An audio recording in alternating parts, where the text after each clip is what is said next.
Your price difference isn't going to be astronomical. It's going to be a few $100s, because when you do mudjacking or polyjacking, it goes off poundage used. So the further the driveway or the garage floor, the further it's down, the more product you have to use. The more product you use, the more money it costs.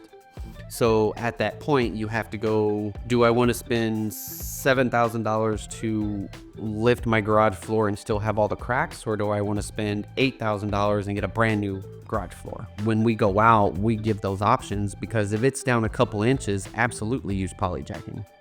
It'll cost you $1,500 to give you another 10 years out of your garage floor versus $8,700 to replace it.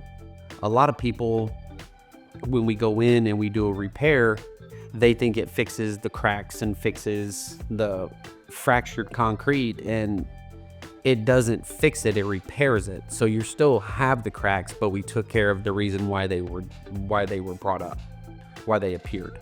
When you come in to do polyjacking, you're making 5/16 holes. So when you walk around your property and you see where the termite guys came out to drill their holes, that's how big a polyjacking hole is. So it's very low. You have a hose that's ran across the driveway, and once we do it, we pump all the material, we patch the holes, and we leave.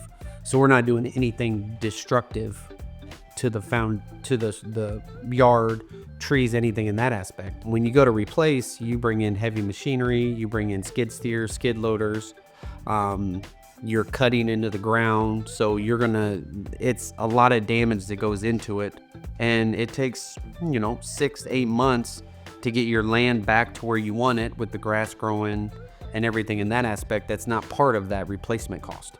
If you have driveways that are sinking up near the garage door, if you have that drops and it's tilted into the structure of the house, the amount of work you have to do to cut and pull that away from the garage floor to attempt to get it up, it's more cost effective to replace it at that point, because even when you take it away from that area, you don't know the void that's underneath it.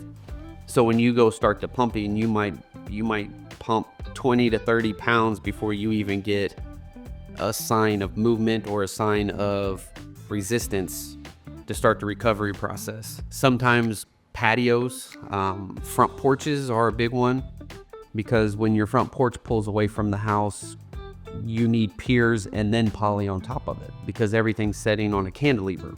So you're doing a void fill at that point. And the problem you have with that is you could potentially overlift the front porch and pull it off of the main structure.